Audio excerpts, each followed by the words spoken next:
السلام علیکم friends, welcome to کتاب نگری یوٹیوب چینل کتابوں کی نگری میں خوش آمدید۔ میں ہوں آپ کی ہوسٹ اقرا یاسین اور آج میں آپ کے لیے لے کر آئی ہوں زہرا فاروق حسن کے قلم سے تحریر کردہ ناول تجھے جیت لیں گے جانا کے ایپیسوڈ نمبر 4 کو لے کر۔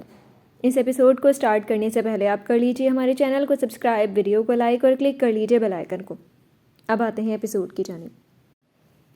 ایک آنکھ دیکھتا تھا اور چل رہا تھا میں، وہ شام آئی مگر ہاتھ مل رہا تھا میں، یہ عمر کیسے گزاری بس اتنا یاد ہے اب، اداس رات کے صحرا پہ چل رہا تھا میں، بس ایک ضد تھی سو خود کو تباہ کرتا رہا، نصیب اس کے کہ پھر بھی سنبھل رہا تھا میں، بھری تھی اس نے رگوں پہ میں برف کی ٹھنڈک، سو ایک برف کی صورت پگھل رہا تھا میں، خدا صفت تھا وہ لمحہ کہ جس میں گم ہو کر زمیں سے آسماں کے دکھ بدل رہا تھا میں ایک عہد تھا، ایک عہد کی علامت تھا، ہزار چہروں میں دن رات ڈھل رہا تھا میں، بس ایک قبر کے سائے نے آ لیا مجھ کو، عذاب اوڑھ کے گھر سے نکل رہا تھا میں۔ آسمان گہرے رنگ میں رنگتا چلا گیا اور شام اداسی کی گہری پرت سے لپٹ کر سرمئی رنگ میں سے ملے نارنجی رنگ کے آنچل میں گم ہو رہی تھی، پر درختوں سے رخصت ہو چکی دھوپ کی حدت اب تک فضاؤں کو گرم رکھنے کی کوشش میں تھی۔ اس حدت میں جلن تھی، بے چینی تھی، گھٹن سی تھی، اس گھٹن میں سانس لینا بھی دشوار سا ہو رہا تھا، سینے میں آگ سے سلگاتی وہ شام اندھیرے کمرے میں اتر رہی تھی، وہ کمرہ اندھیری اور خاموش قبر کی طرح ساکت تھا، ہر طرف محیب سناٹا چیخ رہا تھا، اس سناٹے میں اس کی ذات محصور ہو رہی تھی۔ آج کے واقعے نے اسے گمسم کر دیا تھا، وحشت سے بھر دیا تھا، وہ نہ چاہتے ہوئے بھی سب سوچتا جا رہا تھا اور تلخ سوچیں اسے مشتعل کر رہی تھی، وہ پھر سے خود کو تنہائی کا مارا سا محسوس کر رہا تھا، اپنے ہونے سے بھی کٹا ہوا۔ وہ آج سے پہلے ہوئے 6 مہینے کے ہر حادثے کے ہر ایک نقطے پر سوچ رہا تھا، ہر بات کو اپنے ذہن میں دہرا رہا تھا۔ زیادہ صدمہ نئے راز کا کھلنے کا تھا یا اس بات کا کہ وہ آگے کے حالات کس طرح سنبھالے گا، یا اب وہ کیا چنے گا؟ یہ فیصلہ یزدان کے دل کے ٹکڑے کر رہا تھا۔ یزدان ابھی تک پریکٹس روم کی ایک طرف لگی کرسیوں پر لیٹا مستقل چھت کی طرف گھور رہا تھا، چہرے پر چٹانوں سے سختی تھی اور آنکھوں میں سرد شعلے کی دہک۔ ذہن کے پردے پر بہت سی تصاویر بن اور بگڑ رہی تھی جب اس کے سماعت میں دروازہ کھلنے کی بہت ہلکی آواز گونجی تھی۔ اس وقت کون ہو سکتا ہے یہ وہ جان چکا تھا، مگر اس نے گردن موڑ کر آنے والے کو دیکھنے کی بھی کوشش نہیں کی۔ آنے والے کے قدموں کی چاپ دھیرے دھیرے قریب آتی گئی اور وہ قدم اس کے پاس آ کر ٹھہر گئی۔ یزدان اسی طرح چھت کو گھورتا رہا تھا۔ شاکر نے اپنے ہاتھوں میں تھمے کافی کے مگز کو دیکھا، پھر کرسیوں پر لیٹے یزدان کو۔ ولف، شاکر نے ہولے سے پکارا پر اس کے ساکت وجود میں کوئی بھی جنبش نہیں ہوئی۔ شاکر نے بس ایک گہری سانس بھری اور یزدان کے چہرے کی طرف دیکھا، چہرے پر کھرونچے سی تھیں اور ایک طرف آنکھوں کے پاس جلد پھٹ گئی تھی اور وہاں بہتا ہوا خون نہ جانے کب کا جم چکا تھا۔ ولف، شام ہو رہی ہے۔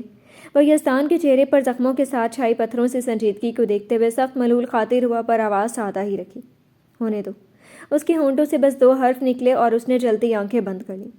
ٹھیک ہے، ہونے دیتے ہیں، تب تک ہم کافی بھی لیتے ہیں، وہ اپنے مخصوص انداز میں بول کر وہیں اس کے پاس کرسیوں کے نیچے فرش پر دھم سے بیٹھ گیا۔ یزدان نے آنکھیں کھولی اور گردن موڑ کر فرش پر بیٹھ گئے شاکر کی طرف دیکھا۔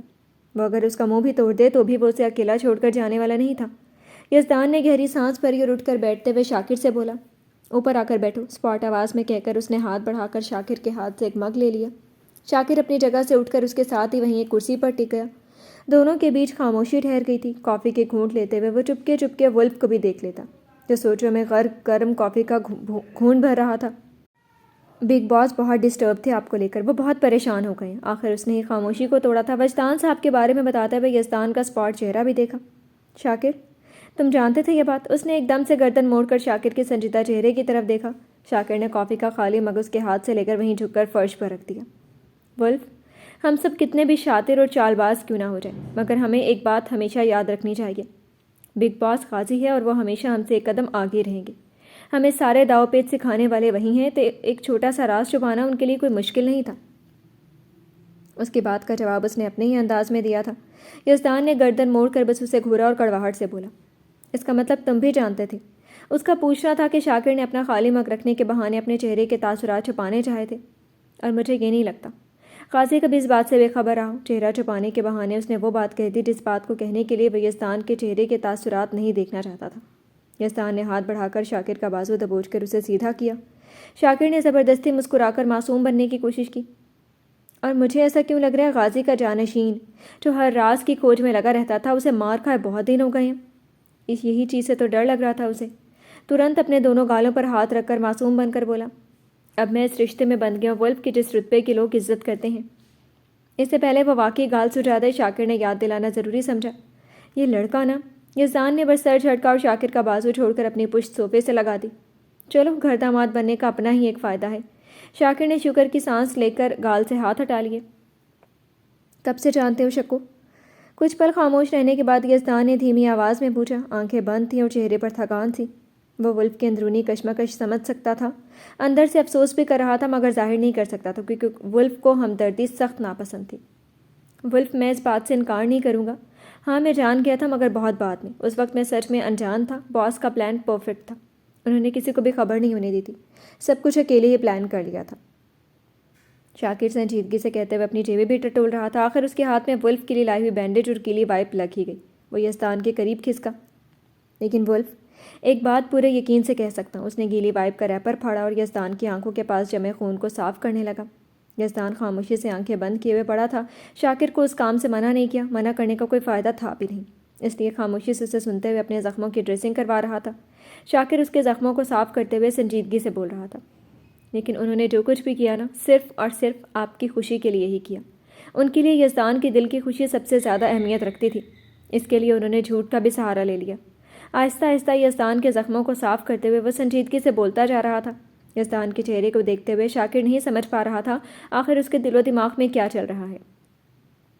اب مجھے کیا کرنا چاہیے؟ یزدان نے آنکھیں کھول کر شاکر کو دیکھا۔ وہ بینڈیج پھاڑتے ہوئے مسکرایا۔ یہ آپ کا پرسنل میٹر ہے باس، اور میرا خیال سے میاں بیوی کو ایسے راز خود ہی نپٹا لینے چاہیے۔ بند کمرے میں ان دونوں کو جتنا لڑنا جھگڑنا ہو لڑ لینا چاہیے، مگر بند کمرے سے آواز باہر گئی تو دونوں کی ہی عزت کم ہوتی ہے۔ لوگ تو بس ہمدردی کرتے ہیں یا مزہ لیتے ہیں، یہ اب تو آپ کے ہاتھ میں ہے۔ یزدان کی بات اسی پر دہرا کر اس نے بینڈیج یزدان کی آنکھ کے پاس والے زخم پر لگا دی۔ یہ کوئی معمولی جھگڑا نہیں ہے شاکر، اس رشتے کی بنیاد ہی فریب اور جھوٹ کا سہارا لے کر رکھی گئی ہے۔ یزدان نے پھر سے آنکھیں بند کر کے صوفے سے ٹیک لگا لی اور شاکر نے گہری سانس لی۔ اس وقت اس کے اندر کیا چل رہا ہے وہ بھی نہیں جان سکتا تھا۔ یہ ناول آپ کتاب نگری یوٹیوب چینل پر پڑھ اور سن رہے ہیں۔ میں بس اتنا کہوں گا ولف، وہ بہت معصوم ہے، بہت خالص۔ شاید اگر ان کی جگہ پر وہ بھی ہوتی تو آپ اتنا خوش نہیں رہ پاتے۔ محبت کرنے والے تو بہت مل جاتے ہیں، مگر اپنی ذات، اپنی پہچان بھی قربان کرنے والے عاشق کم ملتے ہیں۔ آہستہ آہستہ بولتے ہوئے وہ شاید اسے سمجھانے کی کوشش کر رہا تھا۔ یزدان نے آنکھیں کھول کر شاکر کا چہرہ دیکھا۔ یہ میرا اور میری بیوی کا پرسنل میٹر ہے، تو تم یہ معاملہ مجھ پر چھوڑ دو۔ اس کی آواز سخت ہوئی تو شاکر نے فوری موضوع ہی بدل دیا اور سر کو خم کر کے تسلیم ہو گیا۔ خلیل سے اتنی مار کھانے کی کیا ضرورت تھی؟ اسے یہ بتانے کے لیے کہ آپ ولف نہیں ہیں، مار کھانا ضروری تھا؟ اس بار یزدان ہلکے سے مسکرایا۔ اگر مار نہیں کھاتا تو تمہیں ٹائم کیسے ملتا اس کے موبائل کو ہیک کرنے میں؟ مجھے مار کھانی ہی پڑی اسے اتنے وقت تک اپنی اکیڈمی میں روکنے کے لیے۔ اب بتاؤ کیا انفارمیشن ہے؟ اس نے شاکر کا شانہ تھپ تھپا کر اپنے ہونٹوں کو چھوا۔ جہاں ہلکا سا زخم بن چکا تھا یزدان نے جھبڑے بھینچ کر سر جھٹکا۔ باس، بہت ہی کمال کی باتیں پتہ چلی ہیں، بس اب ان دونوں کا کام تمام۔ سلطان کا بھی پتہ چل چکا ہے۔ شاکر کی اطلاع پر یزدان کی بھوری آنکھیں چمک گئیں۔ فی الحال وہ اپنی ٹینشن سر سے جھٹک گیا۔ اوکے، تو پھر آفس میں چلو، مجھے کل سے سارا پلان تیار کرنا ہے۔ وہ ایک دم سے دونوں گھٹنوں پر ہاتھ رکھ کر اٹھ کھڑا ہوا۔ شاکر نے اپنے کان کے لو مسلتے ہوئے ولف کی طرف دیکھا۔ Any problem? اس کے دیکھنے کے انداز سے یزدان نے سوالیہ نگاہوں سے اسے دیکھا۔ ولف، میں آپ کی بہن صاحبہ کو اپنے گھر چھوڑ کر آیا ہوں۔ وہ کیا ہوا؟ اس نے یزدان کے گھورنے سے پہلے ہی ساری کہانی جلدی جلدی سنا دی۔ یزدان بس اس کی آنکھوں کی پتلیوں کو سکیڑ کر اسے گھورتا رہا۔ اوکے، تم دعا کو گھر لے جاؤ، میں بھی وہیں ملتا ہوں۔ وہ سنجیدگی سے بولتا آگے بڑھا اور پیچھے سے شاکر نے خود کو شاباشی دی تھی۔ اس کا مقصد پورا ہوا، وہ یزدان کو گھر لے جانے میں کامیاب ہوا۔ زیادہ خوشی منانے کی ضرورت نہیں ہے، دعا کو لے کر گھر پہنچو، میں نے اپنے مقصد کو اپنی پرسنل لائف سے بہت دور رکھا ہوا ہے۔ یزدان نے مڑ کر شاکر کو دیکھتے ہوئے اتنی سنجیدگی سے کہا کہ شاکر کی ساری مسکراہٹ ہی سمٹ گئی۔ فی الحال اب یہ ولف ہی جانے کہ وہ اس معصوم کے ساتھ کیا سلوک کرنے والا ہے۔ شاکر یزدان کے پیچھے چلتے ہوئے سوچتے ہوئے پریشان بھی ہوا۔ بہرحال ولف جو کرے گا بہت سوچ سمجھ کر کرے گا۔ اسے اتنا ہی یقین تھا اپنے ولف پر، اس لیے ساری ٹینشن سر سے جھٹک کر وہ یزدان کے پیچھے چلتا ہوا اکیڈمی سے نکل گیا۔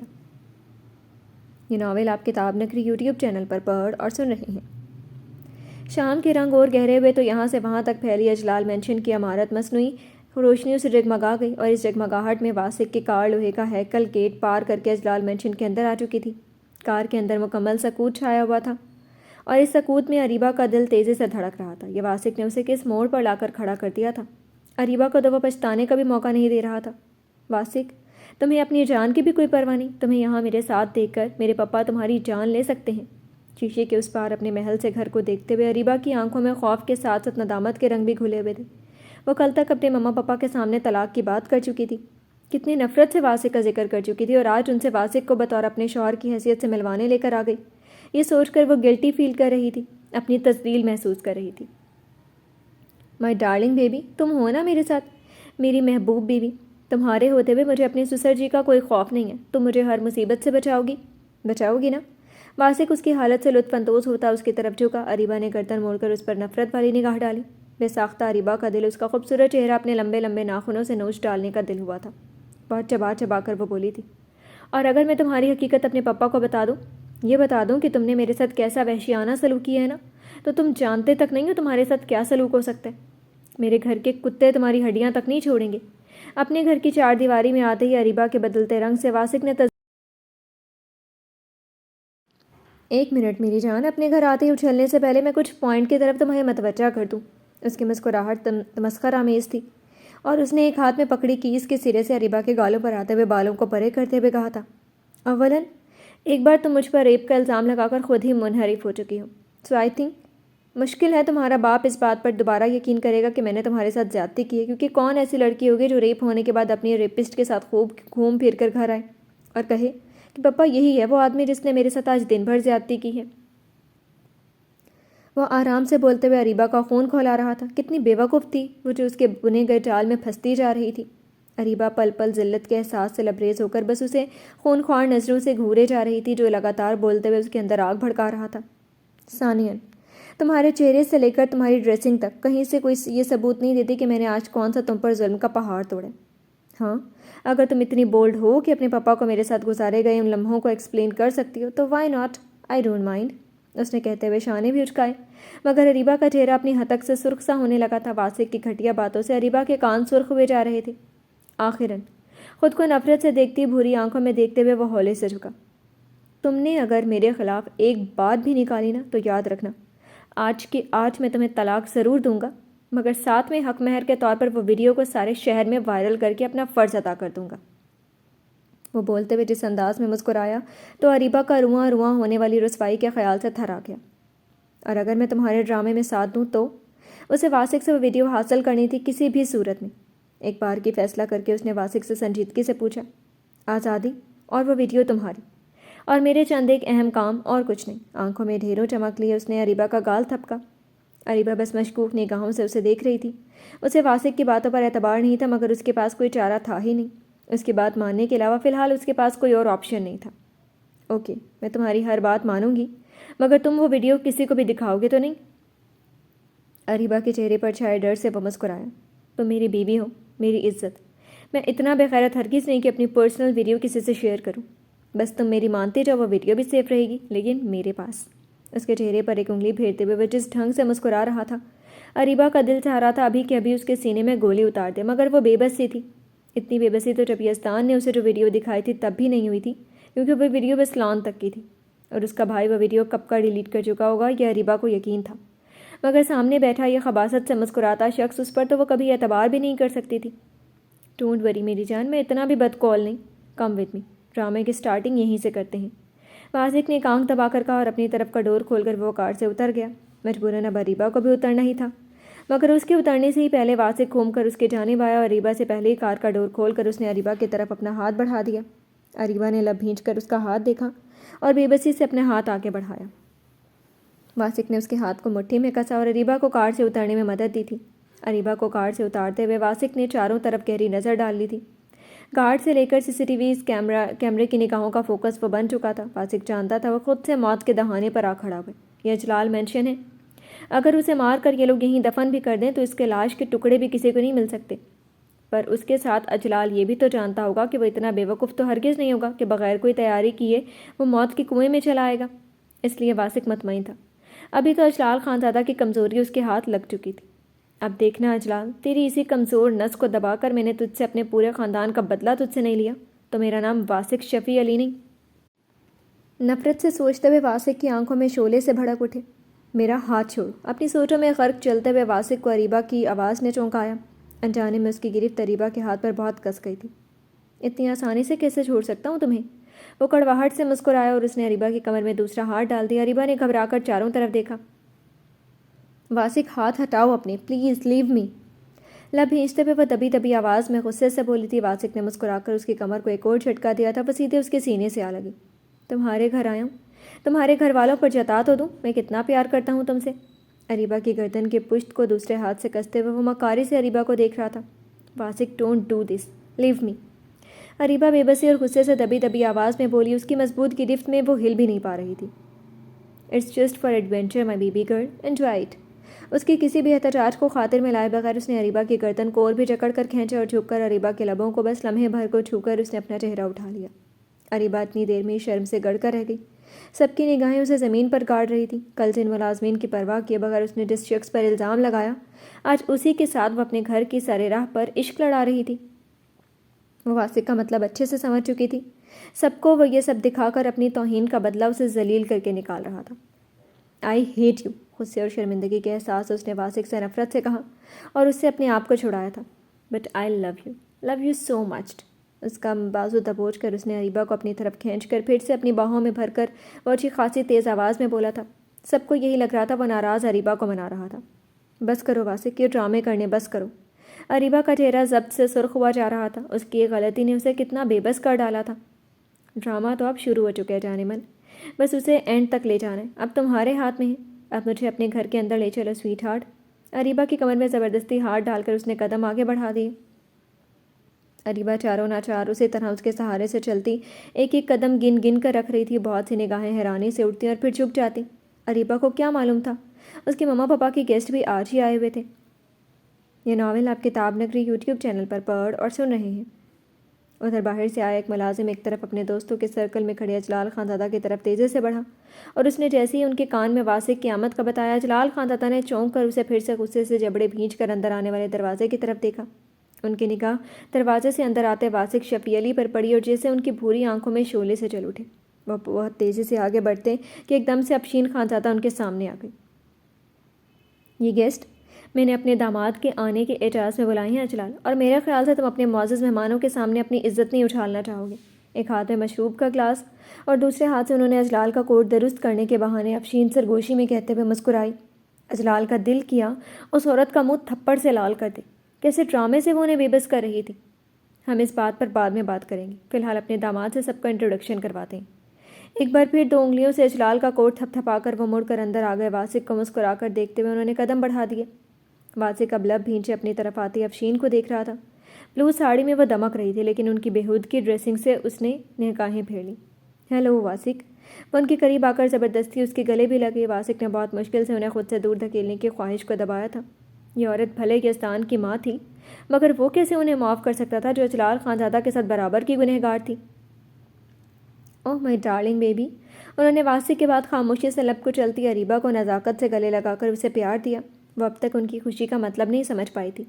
حیران مگر گیلی آنکھوں سے اپنی ماما کو دیکھتے ہوئے اریبا کے ہونٹوں پر بس سکوت تھا۔ بہت اچھا کیا جو تم نے واسق سے صلح کر لی۔ اریبا کی گلابی مگر نم آنکھوں میں دیکھتے ہوئے افشین نے اس کا گال پیار سے تھپک کر پھر سے واسق کی طرف دیکھا۔ وہ بیزار سا کھڑا تھا، اس طرح کے ماحول سے ہمیشہ سے دور بھاگنے والا۔ وہ کہاں عادی تھا ان سب رنگینیوں کا۔ اس کے اور اریبا کے خاندان کے رہن سہن میں زمین آسمان کا فرق تھا۔ اپنے مقصد کے لیے اس نے اپنی طبیعت کو بھی مارا تھا، مگر اس وقت ادھر رنگینی اور بےہودگی کی سجی محفل کو دیکھتے ہوئے نہ چاہتے ہوئے بھی اس کے چہرے پر ناگواری چھائی جا رہی تھی۔ کم ود می، تمہیں سب سے ملواتی ہوں۔ وہ واسق کی ناگواری کے باوجود بھی ان دونوں کا ہاتھ تھام کر مہمانوں کے درمیان لے کر چلی آئی اور ایک ایک مہمان سے وہ واسق کو اپنے داماد کی حیثیت سے ملوا رہی تھی۔ اریبا واسق کے پہلو میں ساتھ چلتی برداشت کی آخری حد کو چھو رہی تھی۔ خود واسق کا بھی یہی حال تھا۔ مصنوعی رنگ سے سجے عجیب و غریب لوگ جن کی شخصیت سے لے کر مسکراہٹ تک مصنوعی تھی۔ ادھر اجلال خانزادہ کی آنکھیں شراب کے نشے سے زیادہ غصے اور ضبط کرنے کی کوشش میں سرخ ہوئی جا رہی تھی۔ افشین کا اچانک پارٹی رکھ دینا، ایسے مہمانوں کو بلوانا جن کا کام ہی ان کے گھر کی ایک خبر کو سارے شہر میں پھیلا دینا ہے، سارا مقصد سمجھ میں آ گیا تھا۔ تو مسز خانزادہ کب دے رہی ہیں بیٹی کی رخصتی کا انویٹیشن؟ ان کی ساتھی دوست بڑی خوشی خوشی افشین سے پوچھ رہی تھی۔ واسق اور اریبا کو دیکھتے ہوئے سبھی کی نگاہیں افشین کے چہرے پر تھی۔ اچانک نگاہ، وہ بھی کسی کی اطلاع میں لائے بغیر؟ یہ اتنی جلدی کیسے سب کو ہضم ہو سکتا تھا؟ بہت جلد، بلکہ جب واسق بیٹا کہیں۔ آفٹر آل یہ فیصلہ تو اسے ہی لینے۔ افشین نے نزاکت سے اپنے بال پیچھے جھٹکتے ہوئے واسق کی طرف مسکرا کر دیکھا۔ میں ابھی کا کہہ دوں تو کیا آپ ابھی کر دیں گی؟ واسق نے بھی وہ چال چلی جس کا موقع تقدیر اسے مہیا کیے جا رہی تھی۔ اریبہ بری طرح سے چونک گئی۔ اس سے پہلے افشین کچھ بولتی، اجلال تیزی سے چل کر ان کے درمیان آ گئے۔ اتنی جلدی کیا ہے رخصتی کی؟ پہلے کچھ دن آپس میں ملنا ملانا تو ہو جائے۔ زبردستی ہونٹ مسکراہٹ میں پھیلا کر وہ واسق کو شیر کی نگاہ سے دیکھ رہے تھے۔ ان کی بیٹی نے ان کے ہاتھ باندھ دیے تھے، ورنہ ابھی اور اسی وقت واسق کی لاش کمشنر وجدان کے بنگلے میں پہنچا دیتے وہ۔ واسق ان کی شیر کی نگاہ سے بے خبر تو نہیں تھا۔ ملنا ملانا تو ہوتا ہی رہے گا سسر جی، میں آپ سے ادھر رخصتی کی بات ہی کہنے آیا تھا۔ اور کتنے دن میری بیوی کو اپنے گھر میں رکھیں گے؟ ہمیں بھی تو کچھ خدمت کرنے کا موقع دیں۔ اریبہ کی کمر میں ہاتھ ڈال کر وہ گردن تانے اجلال کو آگ بھری نگاہوں سے دیکھتا بولا۔ افشین نے بس اس کی شکل دیکھی، مگر آج اجلال خاندادہ نے لب بھینچے۔ یہ آج کی جنریشن ہے اجلال صاحب، ان کا ہر کام فاسٹ ہوتا ہے، انہیں ایڈونچر اچھا لگتا ہے۔ ان کے ساتھی نے واسق کی بات سے محسوس ہوتے ہوئے اجلال خاندادہ کے شانے پر ہاتھ رکھ کر ہنستے ہوئے افشین کو بھی دیکھا۔ وہ ایک ادا سے مسکرا دی۔ وہ اتنے پر ہی خوش ہو گیا۔ میں ایسے اپنی بیٹی کی رخصتی نہیں کر سکتا، اجلال خاندادہ کی بیٹی کی رخصتی کا فنکشن۔ ایک منٹ سسر جی، تکبر سے بولتے اجلال خاندادہ کو اس نے ایک دم سے ٹوک دیا۔ ایک پل کو وہاں خاموشی سے چھا گئی۔ میں ایک معمولی انسپیکٹر ہوں، ایک سادہ سے زندگی ہی پسند کرتا ہوں، تو میں چاہوں گا کہ میری بیوی بھی مجھے سادگی سے سونپ دی جائے۔ جہاں تک فنکشن کی بات ہے، اس نے چاروں طرف نگاہ دوڑا کر پھر سے اجلال کی طرف دیکھا۔ یہ فنکشن بھی معمولی نہیں، اسی پارٹی کو بیٹی کی رخصتی کا فنکشن مان کر اریبہ کو رخصت کر دیں۔ ان کی آنکھوں میں آنکھیں ڈال کر اس نے بڑے فخر سے اپنی حیثیت کا اعلان کیا۔ اجلال خاندادہ کی پکڑ اپنی گلاس پر سخت ہو گئی، دھیمی دھیمی سرگوشیاں شروع ہو چکی تھیں۔ اریبہ کو مجھے میری حیثیت کے مطابق لے جانے دیں۔ اریبہ اپنا ضروری سامان پیک کر لو، تم آج ہی میرے ساتھ چل رہی ہو۔ اس نے شوق سے کھڑی اریبہ کو حکم دیا اور پھر سے اجلال خاندادہ کی طرف دیکھا۔ وہ جیسے نگاہوں ہی نگاہوں میں اسے چیر پھاڑ دینا چاہتے تھے۔ اریبہ تم اپنے کمرے میں جاؤ، میں تم کہیں نہیں جا رہی ہوں، بہت ہو چکا یہ تماشا۔ اس رات بھلے انہوں نے خلیل کی بات پر غور کر لیا تھا، مگر وہ واسق کے سامنے اریبہ نے اپنے پپا کی طرف دیکھا اور پھر واسق کی طرف۔ اس کی آنکھوں میں دھمکی سی تھی۔ اریبہ نے تھوک کھونٹ کر اپنے پپا کو دیکھا۔ پپا میں واسق کے ساتھ جانا چاہتی ہوں، پلیز مان جائیں۔ اپنے اندر سارے آنسو اتار کر وہ اجلال خاندادہ کے سامنے آ کھڑی ہوئی۔ اجلال نے غصے سے بیٹی کی شکل دیکھی تھی۔ کل تک طلاق کا مطالبہ اور اب یہ ڈیمانڈ۔ وہ بیوقوف نہیں تھے جو اتنا بھی نہیں سمجھ سکتے تھے کہ ان کی بیٹی کو یہ شخص مجبور کر چکا تھا۔ اوکے میرا بیٹا، ہم نے کبھی تمہاری کوئی بات ٹالی ہے جو اب ٹالیں گے؟ افشین نے ایک بار پھر بڑھ کر اریبہ کو گلے لگا کر خوش ہونے کا دکھاوا کرتے ہوئے سب کی طرف مسکرا کر دیکھا تھا۔ اجلال نے جلتی ہوئی نگاہ افشین پر ڈالی تھی۔ واسق بیٹا، جب تک اریبہ بیٹا تیار ہوتی ہیں اپنی خاطر کرنے کا موقع تو ہمیں دیں۔ وہ واسق کا بازو تھام کر مڑ گئی۔ اریبہ نے بس ایک نگاہ باپ کے چہرے پر ڈالی اور اپنے آنسو چھپاتے وہ بہت تیزی سے سیڑھیوں کی طرف بڑھ گئی۔ اجلال خاندادہ بہت کچھ سوچ چکے تھے۔ اس وقت وہ بھلے مجبور ہو چکے تھے، مگر اتنی آسانی سے وہ واسق کو نہیں چھوڑ سکتے تھے۔ نہ جانے یہ خلیل کدھر مر گیا تھا۔ انہیں اس وقت اس کی ضرورت تھی۔ انہوں نے بہت تیزی سے موبائل نکال کر خلیل کا نمبر ملانا شروع کر دیا۔ یہ ناول آپ کتاب نگری یوٹیوب چینل پر پڑھ اور سن رہے ہیں۔ ڈھلتی شام کی گہرے نارنجی رنگ بینگنی رنگ میں تبدیل ہو رہے تھے جب اس کی بائک اپنی بلڈنگ کے فلیٹ کے گراؤنڈ میں رکی تھی۔ تیزی سے بائک ایک طرف پارک کر کے وہ آگے بڑھا۔ پورا دن جس ٹینشن میں گزرا تھا وہ دعا کو بھول ہی چکا تھا، مگر ولف کی طرف سے مطمئن ہو کر اکیڈمی سے نکلتے اسے دعا کی یاد آئی اور وہ تیزی سے بائک دوڑاتا ادھر پہنچا تھا۔ قدموں میں تیزی تھی اور دل میں بے چینی۔ اسے دعا کی فکر ہو رہی تھی۔ وہ کبھی اس طرح کے ماحول میں نہیں رہی۔ لائٹ چلی گئی ہوگی تو کیا حال ہوا ہوگا اس کا؟ ایمرجنسی لائٹ بھی تو اس نے چارج نہیں کی تھی، اور اگر چھپکلی دیکھ لی ہوگی تو اسے تو فوت ہو جانا تھا۔ اور پھر اس کے بعد تو بھی شاکر خود پر انا للہ پڑھ لینا، کیونکہ ولف کی بہن کو کچھ ہوا تو واسق کو تو یتیم قریب سمجھ کر معاف کر دیا گیا۔ اس کے ماں باپ کی وجہ سے وہ بچ گیا، پر تیرا کیا ہوگا شکو؟ تیرا باپ خلیل، اور وہ بھی غنڈہ گردی میں بھی نمبر 1۔ اس پر آج تو تیرے باپ نے ولف کو ویسے بھی جوالا مکھی بنا دیا۔ بہن کو کچھ ہوا تو وہ تو مجھ پر ہی پھٹ جائے گا، پھر تجھے کون بچائے گا؟ ولف کا دماغ ویسے بھی منتشر ہے، سب کا بدلہ اس پر ہی اتر سکتا ہے۔ یہیں سے الٹا سیدھا سوچتے ہوئے ولف فل سپیڈ میں سیڑھیاں چڑھ کر اوپر آیا تھا۔ اس نے چابی نکالی تو پایا دروازہ تو کھلا ہوا تھا۔ یہ ڈر کر کہیں بھاگ تو نہیں گئی؟ او خدایا، یہاں سے کہاں جا سکتی ہے؟ اب تو تیرا کل فاتح ہو رہا ہوگا شکو۔ یہی سب سوچتے ہوئے اس نے دھاڑ سے ہاتھ مار کر دروازہ دھکیلا تھا۔ دروازہ کھلا اور شاکر کا دماغ پھک سے اڑا تھا۔ سب کی گردن ایک ساتھ گھومی تھی اور دروازے پر اکھڑ اور مغرور پڑوسی کو سامنے دے کر بلڈنگ کی ساری آنٹیاں، بھابیاں اور لڑکیاں اٹھ کھڑی ہوئی تھیں، اور ان کے بیچ ہنستے مسکراتی دعا بھی۔ اچھا دعا بیٹیا، اب ہم چلتے ہیں، اور کسی چیز کی ضرورت ہو تو ہم سے ضرور کہنا۔ ایک آنٹی جی چپ سی کھڑی دعا کا شانہ پیار سے تھپک کر آگے بڑھ گئی۔ سبھی کچھ نہ کچھ بول کر اس سے ودا ہو رہی تھی، اور وہ خوش دلی سے سب سے مسکرا کر خدا حافظ کر رہی تھی۔ ایک ایک کر کے ساری خواتین نکل رہی تھیں، اور شاکر اپنی فکر پر سولانا بھیجتا ہوا بس سنجیدگی سے کھڑا ہوا دعا کو گھور رہا تھا۔ یہاں رہتے ہوئے اتنے سالوں میں اس نے کبھی محلے والوں سے سلام دعا بھی نہیں کی تھی، اور یہ محترمہ سب کے ساتھ بیٹھ کر چائے ناشتہ کر رہی تھی، سب سے پھر آنے کے لیے بول رہی تھی، اخلاقیات دکھا رہی تھی۔ جیسے ہی آخری آنٹی جی اس کے فلیٹ سے نکلی، شاکر نے بہت تیزی سے دروازہ بند کیا اور لگا مڑ کر دعا کو بری طرح سے گھورنے۔ اس کا اس طرح گھورنا تھا کہ دعا کی مسکراہٹ سمٹ گئی۔ چائے پیو گے شاکر؟ دعا اس کے گھورنے پر گڑبڑا کر اچھی بیوی ہی بن گئی تھی۔ ایک تو کم بخت گھور ہی ایسا رہا تھا کہ اس کا گڑبڑانا لازم بنتا تھا۔ اتنے سارے لوگوں کو چائے پلا کر دل نہیں بھرا جو مجھے بھی آفر کی جا رہی ہے۔ وہ اسی طرح سے گھورتے ہوئے قدم قدم چلتا آ کر صوفے پر بیٹھ گیا۔ ایک نگاہ ٹیبل پر رکھے کپس اور لوازمات کو دیکھا۔ اس کے مہینے بھر کے نمکو بسکٹس ایک ہی دن میں ختم ہو چکے تھے۔ مہمان تھے سب، چائے پلانی پڑی، مگر شاکر فریزر میں دودھ ختم ہو گئے اور بسکٹس بھی تم کل لے آنا، نرمی سے بتاتے ہوئے اس نے اطلاع دینے کے ساتھ ساتھ حکم بھی جاری کر دیا۔ شاکر نے سر اٹھا کر زوجہ محترمہ کی معصوم شکل دیکھی۔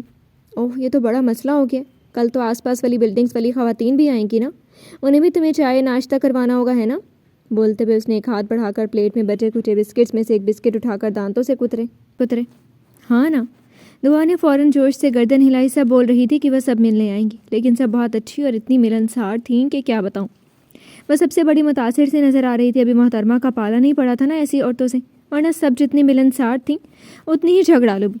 ویسے جھگڑالو تو یہ بھی بہت تھا، جہاں کا خمیر تھا وہیں آ کر مل گیا۔ سوچ کر وہ دل ہی دل میں محظوظ بھی ہوا، پھر سر جھٹک کر دعا کو دیکھا۔ کیا بتاؤں شاکر، وہ اسے جوش سے ایک ایک فرد کی اطلاع دیتی کہ وہ ٹوک گیا۔ بتانے کی ضرورت نہیں ہے، تم نے انہیں کیوں دعوت دی گھر میں آنے کی، یہ مجھے بتاؤ۔ سنجیدگی سے بولتے ہوئے وہ بسکٹ بھی آہستہ آہستہ چبا رہا تھا۔ دعا نے منہ ٹیڑھا کیا۔ تو اور کیا کرتی، تم تو آرام سے مجھے چھوڑ کر چلے گئے تھے۔ اسے یہ پوچھنا برا لگا تھا، تبھی اچھا خاصا منہ بنا کر اس کی ہی غلطی نکالی۔ ایکسکیوز می میڈم، یہ تم تھی جس نے گھومنے کا بہانہ کیا تھا اور میں نے مجبوری میں تمہیں یہاں چھوڑا تھا۔ ایک پیر پر دوسرا پیر رکھ کر پشت صوفے پر ٹکا کر اس نے اسے جلایا۔ تو چھوڑ کر بھول بھی گئے؟ اندھیرا ہونے لگا تو تمہارے اس بھوتیا گھر میں مجھے ڈر لگنے لگا اس کھڑکی سے وہ عاشق بھوت آنے لگا تو میں سیڑھیوں پر جا کر بیٹھ گئی اور ایک آنٹی جی نے دیکھ لیا۔ پوری تفصیل سے بتاتے ہوئے وہ شاکر کو گھور بھی رہی تھی جو بسکٹ پر بسکٹ چبایا جا رہا تھا۔ بچے بسکٹ تو اسے کھانے تھے، بس صبح کا ناشتہ کیا تھا اس نے۔ اتنی زبردست بھوک لگ رہی تھی اب، مگر جھجک کی وجہ سے وہ شاکر سے کہہ نہیں پا رہی تھی۔ مجھے کیا ہے، تم ہی جھیلنا۔ کاندھے جھٹک کر وہ آخری بچہ بسکٹ اٹھا کر کھانے لگا۔ چلو وہ بھی شاکر کی پیٹ کی نظر ہو گیا۔ دعا نے بسکٹ پر فاتحہ پڑھ کر کہا، تمہیں جھیل رہی ہوں نا، انہیں بھی جھیل ہی لوں گی۔ یہ بتاؤ بھیا کیسے ہیں شاکر؟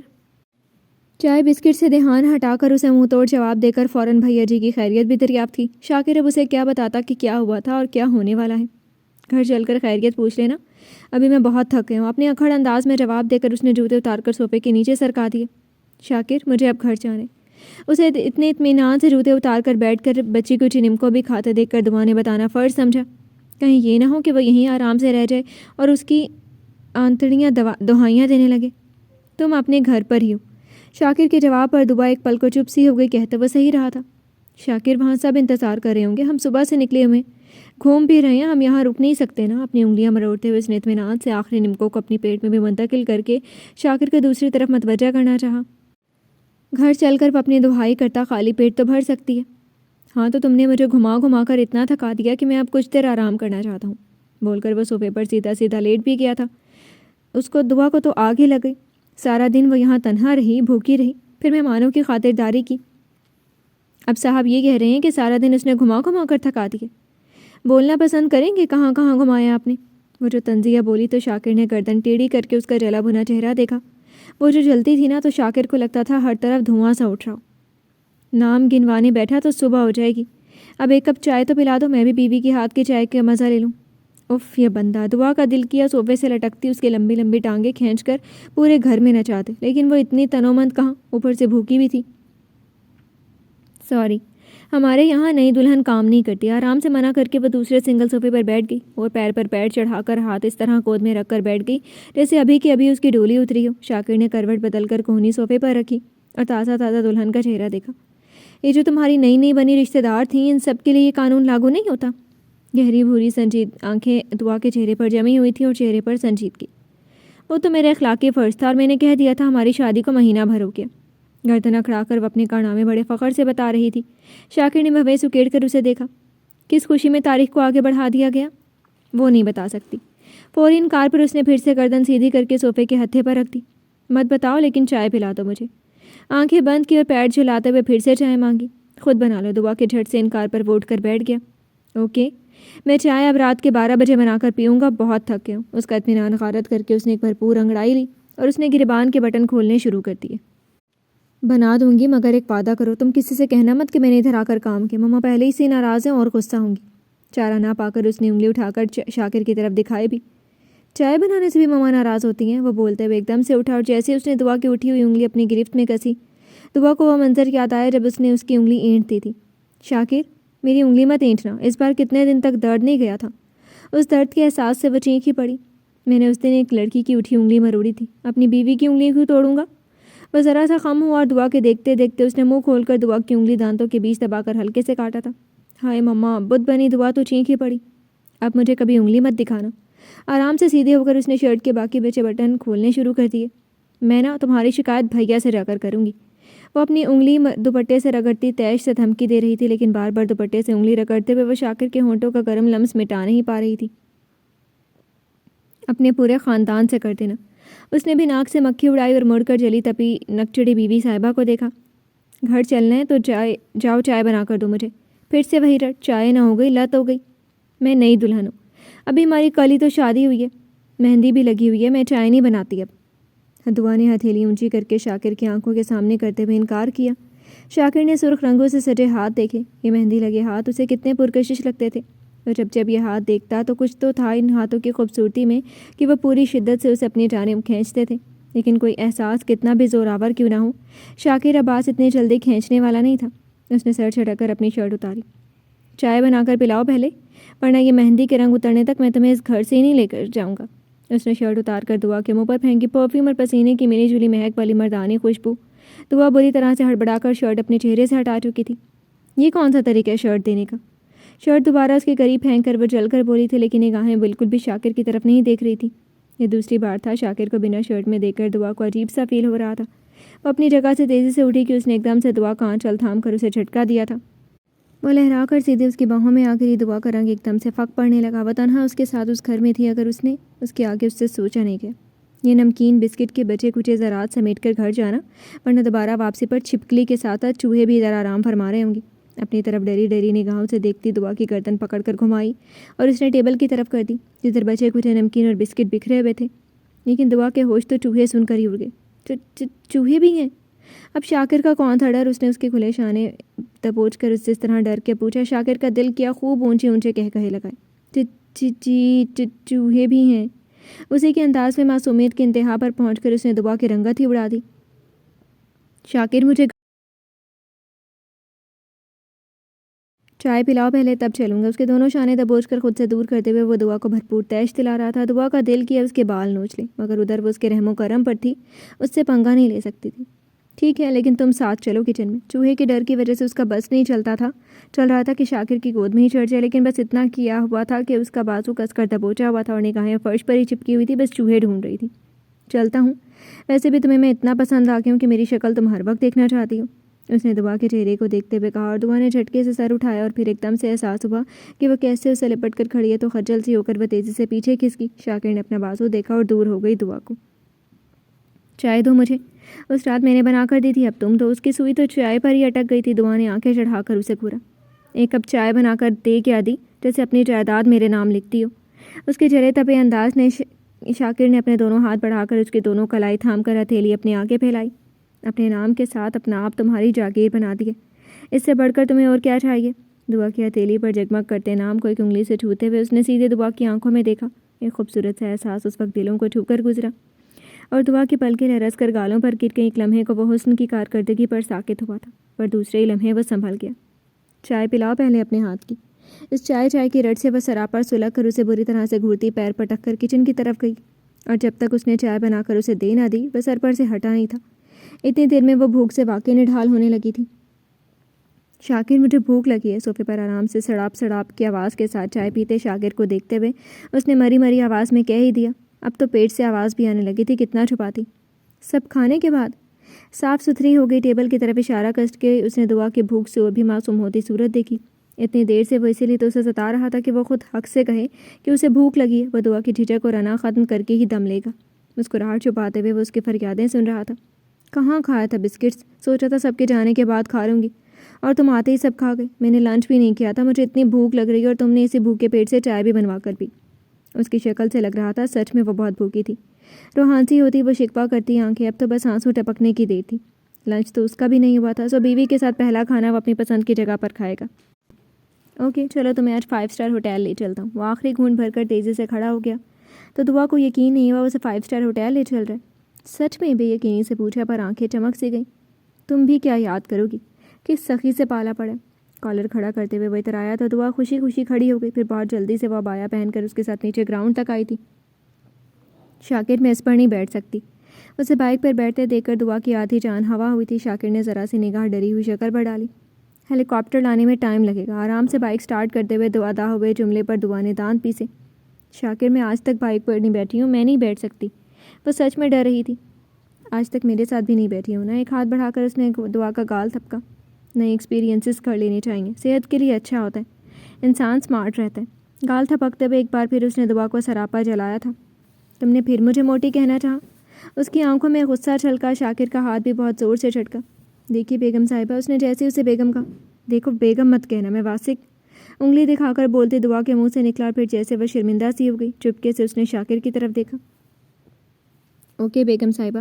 سر خم کر کے پھر وہی بات, گویا جیسے اس نے واسق کا نام سنا ہی نہیں تھا. شاکر, اس نے تو پیر ہی پٹک لیے. آپ کے شوہر کے پاس یہی ایک بائک ہے, باقی سب وہ آپ کے بھیا صاحب کی عنایت ہے. یہی بائک پر صبر کریں بیگم صاحبہ. اب اسے کون مجبور کر سکتا ہے اپنی مرضی کرنے کو. دعا کے چھیڑنے کی پرواہ کیے بغیر اس نے بیگم کی تان نہیں توڑنی تھی. وہ دانت پیستی بے بسی سے بائک کو دیکھتی ڈرتے ڈرتے اس کے پیچھے بیٹھی تھی. میں گر گئی تو بیٹھتی اس نے شاکر کا دونوں شانوں دبوچ لیے. میں گرنے ہی نہیں دوں گا. اس نے دعا کا شانوں پر رکھا ہاتھ تھاما اور اپنی کمر میں ڈال کر اس نے جیسے دعا کو یقین کا وسیرہ تھما دیا جس کی ڈور دھیرے دھیرے اسے شاکر کے قریب کھینچ رہی تھی. کس کر پکڑ لیں بیگم صاحبہ, آپ کا ہی شوہر ہوں. مسکراتی آواز میں کہہ کر اس نے بائک کو سپیڈ دی تھی. دعا نے کس کر اس کی کمر تھام لی. بائک کا سفر جاری ہوا اور ہواؤں نے ان دونوں کو چھو چھو کر ان کا خیر مقدم کیا تھا. یہ ناول آپ کتاب نگری یوٹیوب چینل پر پڑھ اور سن رہے ہیں. آنے والے طوفان سے بے خبر شام بہت خوشگوار سی کمشنر وجدان کے بنگلے میں اتری تھی. ہر طرف ہلچل ہی ہلچل سی مچی ہوئی تھی. بنگلے کے اندر باتوں کی آوازیں, ہنسنے کی گونج کمشنر وجدان کے بنگلے کی فضا کو خوشگواریت بخش رہی تھی. کچن سے اشتہا انگیز لوازمات بننے کے ساتھ ساتھ شام کی چائے کی بھی تیاری زور و شور سے ہو رہی تھی. ملازمہ کے ساتھ انم بھی ان کے ساتھ لگی ہوئی کام میں منہمک تھی اور ساتھ ہی صبا بھی کچھ بنا تو نہیں رہی تھی مگر چھوٹے موٹے کام میں وہ انم کا ساتھ دینے کی کوشش میں ضرور تھی. مجھے تو لگ رہا ہے دعا بھائی کے ساتھ پورا ہنی مون منا کر ہی اپنی شکل دکھائے گی. پلیٹ سے چکن رول کا ایک ٹکڑا اٹھا کر دانتوں کے بیچ کاٹتے ہوئے صبا کی شوخ بات سے رول تلتی انم زور سے ہنستی. سرخ اور اورنج کلر کے امتزاج سے بنا ڈریس پہنے وہ فریش سے لگ رہی تھی. آنے والے طوفان سے بے خبر وہ یزدان کی چاہتوں سے کھلا ہوا پھول بنی ہوئی تھی. کاش تم اس وقت نیچے ہوتی تو دیکھتی. میری ایک دن کی بھابھی نے کیسے میرے بھائی کو ایک ہی دن میں اپنے قابو میں کر لیا. شرارت سے آنکھیں نچا نچا کر کہتے ہوئے صبا کا منہ بھی تیزی سے چل رہا تھا. یہ تم ایک دن میں ہی نند کی پوسٹ سنبھال چکی ہو کیا؟ رول احتیاط سے پلیٹ میں نکالتے ہوئے اس نے صبا کو چھیڑا. بھی صبا نے فوری آنکھیں سکیڑ کر بڑی بھابھی جی کو گھورا. ٹھیک کہہ رہی ہوں تو تمہیں کیوں برا لگ رہا ہے؟ تمہاری بھی تو نند ہے, بہت ہو گئی دوستی, تم بھی بھابھی بن جاؤ اب سب اس کی. جھوٹی چلن سے کہتے ہوئے اس نے انم کے ساتھ مذاق بھی کیا. اسے اس لیے برا نہیں لگ رہا ہے کیونکہ اسے تمہاری طرح بھابھیوں والی جلنے کی بیماری نہیں ہے. مرتضیٰ نے اندر آتے ہوئے ان کی بات سن لی تھی. اب صبا کو چھیڑنا تو لازمی بنتا تھا. انم زور سے ہنستی اور صبا نے بس منہ بنا کر اسے گھورا. صبح کا نکلا ہوا وہ اب اسے دکھائی دے رہا تھا. سیدھے وہ ادھر ہی آ گیا جو ابھی کپڑے ہی بھی چینج نہیں کیے گئے تھے, کوٹ ہاتھ میں اور گلے میں جھولتی ٹائی. اتنی پیاری نگاہوں سے دیکھو گی تو چشمے سے بھی آنکھیں ابل کر باہر آ جائیں گی. وہ صبا کو اسی طرح چھیڑتے ہوئے ہاتھ بڑھا کر اس کا بازو کوہنی سے تھام کر کاؤنٹر سے نیچے اتار چکا تھا. صبا تو الٹتے بچی تھی. انم نے بس ان دونوں کو ایک نظر دیکھا اور مسکرا کر اپنے کام میں لگ گئی. اپنی آنکھیں سنبھال کر رکھو. تم میری آنکھوں کی فکر کرنے کی ضرورت نہیں ہے, انہیں اپنی جگہ پر فٹ ہی رہنے. وہ ناراض سے اس کے ہاتھ سے اپنی کوہنی چھڑانے لگی. مرتضیٰ نے مسکرا کر اس کا بازو چھوڑ دیا. ناراض بیوی کو تم اور ناراض مت کرو, انم نے شرارت سے کہتے ہوئے مرتضیٰ کے بازو میں چٹکی بھری. اس نے لاتعلق بن کے صبا کو دیکھا, پھر مسکراتی انم کو. اب بندے سے کیا خطا ہو گئی؟ انم سے پوچھتے ہوئے اس نے اس کی پونی بھی کھینچی تھی. انم نے پہلے اسے گھورا, پھر جوش سے بتایا. ان کی لڑکیوں کو دور سے سلام کرنے والے بھائی صاحب اپنی بیوی کے ساتھ گھومنے گئے ہیں اور آپ نے بیوی کو چھوڑ کر ڈیوٹی سنبھالی, تو ناراض ہونا حق بنتا ہے نا میری دیورانی کا. پورے جوش و خروش سے بتا کر اس نے مرتضیٰ کو شرارت سے اشارہ دیا تو اس نے ناراض سے صبا کو دیکھ کر اپنی گردن جھٹکی. 5 سال سے ساتھ گھوم پھر ہی تو رہے تھے, اب بھی کوئی کسر بچی ہے کیا؟ یہ تو میڈم کو پہلے سوچنا چاہیے تھا نا. بے نیازی دکھاتے ہوئے اس نے اپنا کوٹ صبا کے سر پر ڈالا اور ہتھیلی آپس میں مسلتے ہوئے گرما گرم رول کی پلیٹ اپنی طرف کھسکا لی۔ صبا کی جلی بھنی شکل دیکھ کر انم زور سے کھلکھلائی جو مرتضیٰ کو گھور رہی تھی، مگر وہ بے نیازی دکھاتے ہوئے انم سے بولا، یار انو، کبھی کبھی مجھے لگتا ہے تو ایک دم سے اتنی سلیقہ مند کیسی ہو گئی ہے؟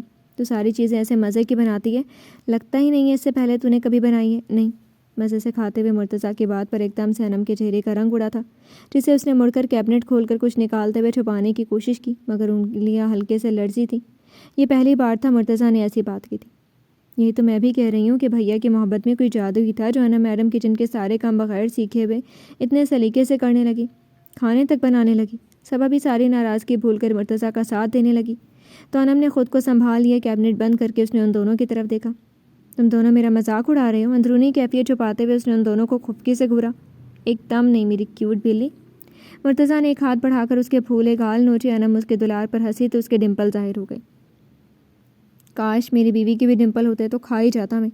اور ایک دم سے حسرت سے کہتے ہوئے اس نے پاس کھڑی صبا کو اپنی طرف کھینچ لیا، ساتھ ہی چہرہ بڑھا کر صبا کے گال پہ بڑھ کر چومے۔ جہاں صبا بری طرح سے سٹ پٹ آئی، وہیں انم نے تیز تیز کھانسنا شروع کر دیا۔ ملازمہ بھی دانت نکال رہی تھی۔ صبا کا تو شرم سے برا حال ہو گیا۔ یہ کھانسی بند کرو، اب سمجھ میں آئی ہوگی ہماری حالت۔ جب بھیا کو آپ کے ساتھ رومانس لڑاتے دیکھ کر ہماری بھی یہی حالت ہوتی ہے۔ مرتضیٰ کے مزے سے کہنے پر انم نے ہاتھ میں پکڑا ہوا چمچہ کھینچ کر اسے مارنا چاہا کہ مرتضیٰ ہنستے ہوئے اسے اپنے بازوؤں کے ہلکے میں لے کر جھوما تھا۔ سننا میری پیاری بہن، اپنے سیاں جی سے میری سفارش کر دینا، میں نیا دلہا ہوں، ہنی مون منانے کی چھٹی چاہیے۔ انم کو لے کر جھومتے ہوئے اپنی سفارش بھی کروانے کی بات رکھی۔ شادی ہوتے کتنے بے شرم ہو گئے ہو تم۔ انم نے اس کے بازو پر زور زور سے دھپ لگا کر خود کو چھڑایا تو اس نے ہنستے ہوئے اسے چھوڑ دیا۔ پہلے بیوی کو تو راضی کر لو ہنی مون کے لیے، پھر سفارش تگڑی ہوگی۔ وہ مرتضیٰ کو شرارت سے دیکھتے ہوئے ملازمہ کو اشارہ کر کے چائے کی ٹرے لے کر باہر نکل گئی۔ ملازمہ بھی دوسری ٹرے لے کر اس کے پیچھے پیچھے گئی تو مرتضیٰ نے بالوں میں ہاتھ پھیر کر اب بے نیاز بنتی صبا کی طرف دیکھا۔ کام سے واپس آ کر ناراض بیوی کو منانے کا اپنا ہی مزہ ہے۔ وہ جیسے صبا کے قریب ہونے لگا، اس نے ایک ہاتھ اٹھا کر اسے دھمکی دی، میرے قریب مت آنا، 5 سال تک ساتھ رہ چکی ہوں نا، تو سارا دن چھوڑ کر کام زیادہ پیارا ہو گیا۔ وہ مرتضیٰ کی کہی گئی بات سے تپی ہوئی تھی۔ وہ ہولے سے ہنستی اور صبا کے قریب آ کر وہیں اس کے آس پاس دونوں ہتھیلیوں کو کاؤنٹر پر ٹیک کر اس کے ناراض آنکھوں میں دیکھا۔ ماما لیو پر ہیں اور بھیا کو ان کا بہت ضروری کام سے جانا تھا، تو میری یہ ذمہ داری بنتی ہے نا ہاسپٹل کی کام انجام دوں۔ صبا کی آنکھوں میں دیکھتے ہوئے وہ اتنے نرمی اور پیار سے بولا کہ اس کی ساری ناراضگی دھواں بن کر اٹھ گئی، ہونٹوں پر مسکراہٹ آ گئی اور آنکھوں میں والہانہ محبت جھلکیاں دکھانے لگی۔ مجھے معلوم ہے آپ بہت ذمہ دار ہیں۔ گلے میں جھولتی مرتضیٰ کی ٹائی کو پیار سے چھوتے ہوئے لبوں کی مسکراہٹ نے مرتضیٰ کو بے چین سا کیا تھا۔ مرون اور گولڈن ڈریس میں وہ بہت ہی پیاری لگ رہی تھی۔ اس کی چاہتوں نے صبا کو پھول کی طرح کھلا دیا تھا۔ یہیں کچن میں رہنے کا ارادہ ہے کہ میڈم؟ اس نے صبا کی کمر میں ہاتھ ڈال کر اپنی طرف کھینچ لیا۔ آ گئے تمہارے سیاں، اب پکڑا بھیاں اور چل۔ اس کے آگے کیا ہوگا؟ آگے کی لائن بولتے وہ اٹک کر اپنا سر کھجلانے لگا تو تمہارا سر؟ صبا نے ہنسی دباتے ہوئے اس کی کمر پر ایک ہاتھ مارا تھا۔ سر سے یاد آیا، چلو میرا سر دباؤ، سارا دن ڈیوٹی کر کے میں تھک گیا ہوں۔ وہ اس کے بازو میں اپنا بازو پھنسا کر اسے کھینچنے لگا۔ میڈیسن لو اور جا کر سو جاؤ، میں تو چائے پینے جا رہی تھی۔ صبا نے ہاتھ چھڑا کر مشورہ دیا اور انم کا چھوڑا ہوا کپ اٹھا لیا۔ مرتضیٰ کو دیکھتے ہوئے اس نے سڑاپ کی آواز کے ساتھ چائے کی چسکی لی۔ چلتی ہوئی اٹھا کر لے چلوں؟ صبا کے ہاتھ سے کپ لے کر اس نے اپنے ہونٹوں سے لگا کر اسے دھمکی بھی دی۔ تم تو ہو ہی بے شرموں کے سردار۔ اپنا کپ چھیننے پر برا مانے بغیر وہ خود ہی کچن سے باہر کی سمت بڑھ چلی۔ کیا پتا وہ سچ مچ کہیں کا اٹھا کر لے جائے۔ چائے کی سانس میں پی کر کپ وہیں کاؤنٹر پر رکھتے ہوئے مرتضیٰ بھی اس کے پیچھے تھا۔ ادھر سے کہاں جا رہی ہو؟ کسی نے دیکھا تو فوراً اپنے پاس بٹھانے کا شوق ہو جائے گا ان کو۔ صبا کو لاؤنج سے گزر کر جاتے دیکھ کر مرتضیٰ نے تیزی سے اس کی کمر میں ہاتھ ڈال کر اپنی طرف کھینچ لیا تھا۔ مرتضیٰ کیا کرتے ہو؟ وہ تو اس طرح اس کے کھینچنے پر گھبرا ہی گئی۔ ادھر سے دوری پر سبھی نظر آ رہے تھے۔ میرا اس وقت دادیوں سے باتیں کرنے کا بالکل موڈ نہیں ہے۔ وہ صبا کو یوں ہی کمر سے کھینچتے ہوئے بیک یارڈ کی طرف بڑھ کے چلا تھا۔ کتنے بے شرم ہو گئے تم۔ وہ مڑ مڑ کر گھبرا کر سب کو دیکھ بھی رہی تھی، کہیں کوئی دیکھ تو نہیں رہا تھا۔ تمہارے بھائی سے کم ہی ہوں، کیسے بیوی لے کر بھاگ گیا؟ وہ اسے بیک یارڈ میں لے آیا تھا تو تیزی سے خم ہو کر میں چلتی صبا کو اپنے بازو میں بھی اٹھا چکا تھا۔ میرے بھائی کے بارے میں کچھ مت کہنا۔ صبا نے گرنے کے ڈر سے اس کی گردن میں اپنی باہیں ڈال دی اور برا مان کر آنکھیں دکھائیں۔ بہن کو تو کہہ سکتا ہوں۔ آرام سے اسے بازو میں اٹھا کر وہ بیک ڈور سے اپنے کمرے میں آ چکا تھا۔ پاؤں کی ٹھوکر سے اس نے دروازہ بند کیا اور صبا کو لے کر بیڈ کی طرف بڑھا۔ کیا کہو گے مجھے؟ وہ لگاتار سنہرا پن چھلکتی بھوری آنکھوں کی محبت کے بیچ امڑتے مچلتے سرکش جذبات کے سمندر کو دیکھتے ہوئے گلابی بھی ہوئی جا رہی تھی۔ یہی کہ تم بہت خوبصورت لگ رہی ہو۔ اور وہ بیڈ تک آ کر رکا اور ہونٹوں پر دلکش مسکراہٹ ابھری۔ اور صبا سراپا سوال بنی تو مرتضیٰ نے اسے بیڈ پر پھینک دیا۔ وہ بہت تیز اچھل کر وہیں بیڈ پر گری تھی۔ مرتضیٰ گرنے سے صبا کی چینخ نکلی تھی۔ مرتضیٰ نے ہنستے ہوئے تیزی سے اپنی شرٹ کے بٹن کھول کر اتاری اور ایک طرف پھینک کر وہ ناراض سے صبا کے اوپر ہی گرا۔ اللہ، مار دو گے کیا؟ وہ ایک دم سے چینخی تو مرتضیٰ نے شرارت سے اس کی طرف دیکھا۔ ماروں گا نا، اسی طرح جیسے دو جسم ایک دوسرے میں ڈوب کر مدہوشی میں غرق ہو جاتے ہیں۔ اس کے چہرے پر ایک انگلی پھیرتے ہوئے اس نے صبا کو خود میں سمٹنے پر مجبور کر دیا۔ آج سے پہلے مجھے تم کبھی بھی اتنا یاد نہیں آئی ہو۔ ہر پل تمہارا خیال مجھے سارا دن تڑپاتا رہا ہے۔ صبا کی آنکھوں سے گلاسز نکال کر تکیے پر اچھالتے ہوئے مرتضیٰ کی آنکھوں میں خماری کھلی اور صبا کی پلکیں کانپ اٹھی۔ تم سے ملن کی خواہش نے بے بس کر ڈالا تھا۔ اب تو تم اس طرح بس گئی ہو سانسوں میں کہ تم قریب رہتی ہو تو ہی مجھے سانس آتا ہے۔ وہ مدہوش سا جھکا اور صبا نے گھبرا کر اس کے گرم ہونٹوں پر اپنی ہتھیلی رکھ دی۔ مرتضیٰ کی مدہوش آنکھیں مسکرا اٹھی۔ بے چینیوں کو مجھ سے ٹکرانے دے میرے حضور۔ اس کی ہتھیلی اپنے لبوں سے ہٹا کر وہ بوجھل آواز میں کہتا جھک کر صبا کے لبوں پر شرمگی مسکراہٹ کو خود میں جذب کرنے لگا۔ محبتوں کی بارشیں تھم تھم کر برستی کمرے کی در و دیوار کی بھی پیاس بجھاتے ہوئے سارا سما رنگین سا مدہوش کر رہی تھی۔ یہ ناول آپ کتاب نگری یوٹیوب چینل پر پڑھ اور سن رہے ہیں۔ شام کے گہرے رنگ پر سکوت سا چھا گیا تھا، ایسا سکوت جو سب کچھ خود میں تحلیل کر کے ہر رشتے کی رنگینی کو خود میں جذب کر کے وحشت میں تبدیل کر دینا چاہتا تھا۔ اپنے کمرے میں وجدان بھی اس وحشت بھری خاموشی میں اپنے آپ سے جنگ لڑ رہے تھے۔ ایک طرف ان کا ضمیر انہیں کچوک رہا تھا، بار بار ان سے یہ اعتراف کروانا چاہتا تھا کہ انہوں نے یزدان کے ساتھ غلط کیا ہے۔ وہ اسے ساری حقیقت بتا کر بھی راضی کر سکتے تھے، مگر دوسری طرف ان کا دل کہہ رہا تھا انہوں نے جو کچھ کیا بالکل ٹھیک کیا۔ بھلا وہ یزدان کو کیا جانتے نہیں تھے؟ وہ کبھی کسی صورت میں انم کی جگہ کسی اور کو نہیں دے سکتا تھا، لیکن اب جب اسے حقیقت معلوم ہو چکی تھی تو وہ اس معصوم لڑکی کے ساتھ کیا سلوک کرے گا، یہ سوچ سوچ کر وہ خود کو معاف نہیں کر پا رہے تھے۔ کتنا روئی تھی وہ، کتنی التجا کی تھی اس نے ان سے، مگر انہیں اس وقت یہی صحیح لگا تھا کہ اسی طرح ان دونوں کی زندگی سنور سکتی تھی۔ وہ دونوں ہی ایک دوسرے کو مکمل کر سکتے تھے۔ وہ تنہا اس معصوم لڑکی کا سہارا نہیں بن سکتے تھے، بس یزدان تھا جو اس کا مضبوط سہارا بن کر اسے ہر شیطان سے محفوظ رکھ سکتا تھا، اور سب سے بڑھ کر ان کا یزدان اس لڑکی کے وجود سے خوشیاں پا سکتا تھا۔ وہ حقیقت بتا کر ایک بار پھر اپنے پرنس کو نہیں کھو سکتے تھے۔ وہ یزدان کو حقیقت بتانے کا ارادہ رکھتے تھے، مگر اپنے طریقے سے۔ پر آج خلیل نے ان کے سارے کیے کرائے پر پانی پھیر دیا تھا۔ ہر بار کی طرح ایک بار پھر دشمن کی چال ان پر غالب آ گئی تھی۔ انہوں نے تھک کر اپنا سر صوفے کی پشت پر ٹیک دیا۔ دل پر دھرا بوجھ اب تکلیف دینے لگا۔ شانی اپنے کمرے میں آئی تو وجدان صوفے پر آنکھیں موندے لیٹے ہوئے تھے۔ نہ یونیفارم چینج کی تھی، نہ جوتے ہی اتارے تھے۔ چہرے پر جیسے تکلیف کے سائے تھے اور جیسے وہ درد کے احساس سے گزر رہے تھے۔ ان کے چہرے کو دیکھتے ہوئے شانی کا دل تڑپ سا گیا۔ وہ کیوں اتنے مضطرب نظر آ رہے تھے؟ وجی، اب کیسی ناراضگی، کہاں کی خفگی، سب کچھ بھلا کر قریب آ کر انہوں نے اپنی وجی کو پکار کر ان کی پیشانی پر ہاتھ رکھا۔ وجی، کیا ہو گیا؟ اتنی نڈھال سے کیوں ہیں آپ؟ طبیعت تو ٹھیک ہے نا آپ کی؟ ان کے قریب ہی بیٹھ کر وہ ان کی پیشانی سے لے کر گردن تک چھو رہی تھی۔